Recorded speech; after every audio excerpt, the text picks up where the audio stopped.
that matter will be sorted out in the shortest time possible, I submit.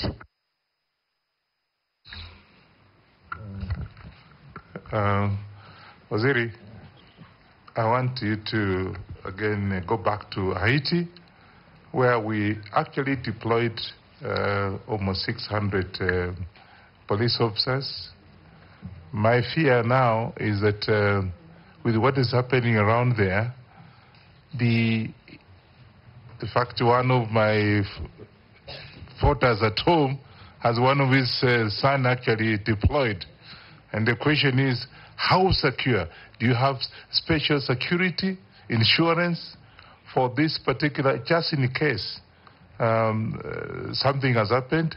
Of course, that has led to a deficit of police officers. That's why when you had demonstration here, you had to get in the army because we don't have enough police officers, so because some of them are away. Secondly, I also have had a case in North Rift. In fact, my colleague is just walking in. The North Rift, where you have this police reservists have been disarmed, and yet we have problems in North Rift. And those are my borders, and we have that problem. And yet you have actually disarmed the police reservists. What are you doing about that? Professor, we'll take Dawood. Note the questions. Thank you, Mr. Speaker. The CS nominee, you have promised regarding passports a couple of times, and you know passports are the most important. You initially said within a day, within a week, within 2 weeks, but apparently the passport issue has not been sorted out. The other issue is regarding the IDs. Your department has rolled out that IDs will be 10 years, whereas we have known all along IDs did not have an expiry date.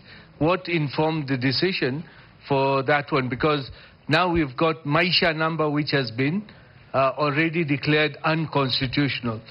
But what was the point of launching Maisha number when we had a Huduma number which did not work? So now, first was we've got the original ID, now Huduma number, now Maisha number. So aren't we confusing everything? Can't we have just one, the ID to be upgraded instead of all those, and data protection? Thank you, Mr. Speaker. Professor, you can answer those from Ferdinand and Rahim. Mr. Speaker, with regard to the question by the member for Kwanza, Haiti is a United Nations mission. Therefore, our officers are covered, insured, paid for by the United Nations, and therefore there is no cause of alarm. But it's also good to report good progress so far, because the officers there have been able to get part of the critical infrastructure, the port, the airport, the main police station have been recovered, and the hospital have been recovered from the gangs.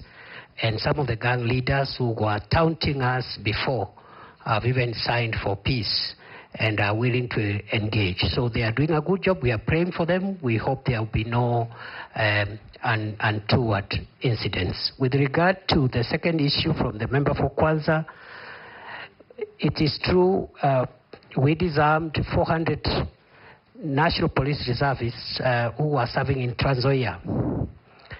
And there was a reason, because the NPRs were being misused. Number two, Trans Nzoia is fairly peaceful, except along the border, small issues. So we will be vetting and returning on a needs basis a smaller number of NPRs, but the number of 400 NPRs in Trans Nzoia was disproportionate with the challenge that we have in that county compared to other counties that are a little more needy. Then finally, the member for Imenti North asked about passports. When I assumed office, passport was a crisis like no other. Kenyans were waiting for a year, 6 months, 3 months, 8 months. They were bribing. They had to bribe to get passports.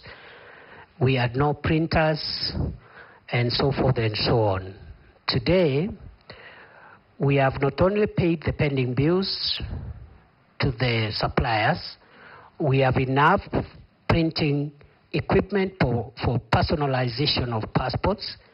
We have even upscaled our system, that is the ICT system, and we have cleared the backlog from 784,000 when it was at the highest, and today there's no backlog. We are issuing passports within 7 days, starting 1st of August, today.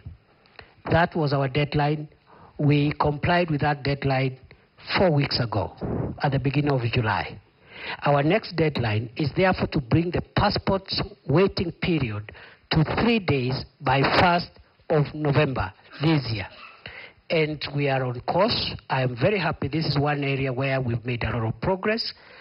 Of course, there are small challenges here and there. We believe that we've not eradicated corrupt staff completely.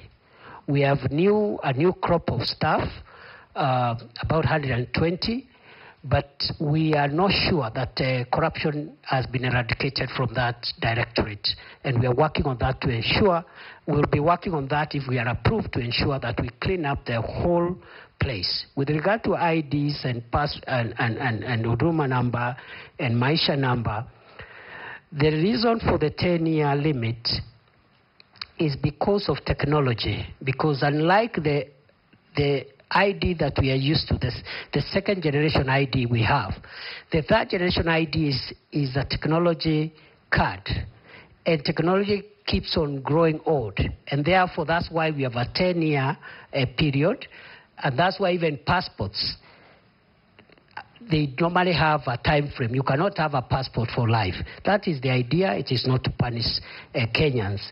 The card has a bit of technology chips, and we want to upgrade that chip based on the security threats that will be identified by that time. The Maisha number issue is before court. We hope we will vacate the orders that were issued 2 days ago, because the problem we are having with delays with issuance of IDs is because of court orders. Last year, between November and March this year, there was a court injunction against us issuing IDs, which brought a huge backlog of almost 600,000. We cleared that backlog. We were actually left with 92,000 with those in the waiting list. And then another court injunction was issued again 2 days ago. We hope we'll be vacating it by Friday, hopefully, so that we can be able to move on with issuing IDs to the people of Kenya. I submit. Mercy. Thank you.